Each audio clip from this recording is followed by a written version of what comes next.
सन्माननीय मंत्री आणि आमचे जावई सगळ्यांचे लोकप्रिय मित्र सन्माननीय संदीप पगरे यांचा आज वाढदिवस आहे आणि योगायोग असा आहे की आज पाडवा आहे आणि त्यांना शुभेच्छा दिल्यानंतर कळलं की सगळे मित्र इथे येणार आहेत आणि एक आनंद वाटला की आज दिवाळी खऱ्या अर्थाने मी साजरी करतोय।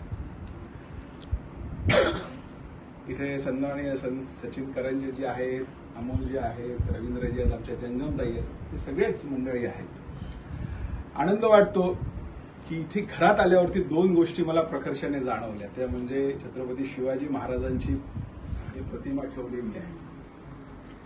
ह्या व्यक्तीने फक्त विश्वास दिलेला आहे, तो विश्वास संदीपने पूर्णपणे आपल्या कार्यातून दिलेला आहे आणि त्याच्यानंतर एक प्रतिमा बघितली ती म्हणजे पै महाराजांची की तूच आहे तुझ्या जीवनाचा शिल्पकार। म्हणजे संदीपने आपलं आयुष्य कसं घडवलंय हे दिसतंय। पहिल्यांदा जसं श्रवणकरांनी सांगितलं की आपल्या जीवनातली साथीदार तिने निवडली, ती ज्योत त्यांनी पेटवली, त्याच्यानंतर सृष्टी निर्माण झाली आणि हा सृष्टी निर्माण करून झाल्यानंतर हा हर्ष त्याच्या जीवनामध्ये आला। असा हा संदीप राजकारणामध्ये कसा आहे मला माहिती नाही, परंतु त्याच्या प्रेमात कधी मी पडलो हे ज्योतिताईंच्या आधी मी प्रेमात त्यांच्या पडलो।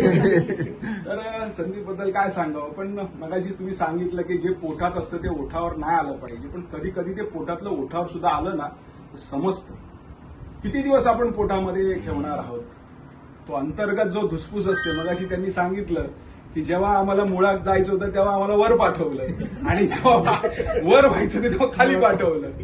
तर हे अशा पद्धतीने जे चालतं त्याला समन्वय कसा साधवावा आणि आपला दीपक कसा उजळत ठेवावा हे फक्त संदीपच जाणो। मी संदीपला माझ्या मुळे पाटील कुटुंबाच्या वतीने, आमच्या राष्ट्रवादी काँग्रेस पक्षाच्या वतीने संदीपला मनापासून शुभे देतो।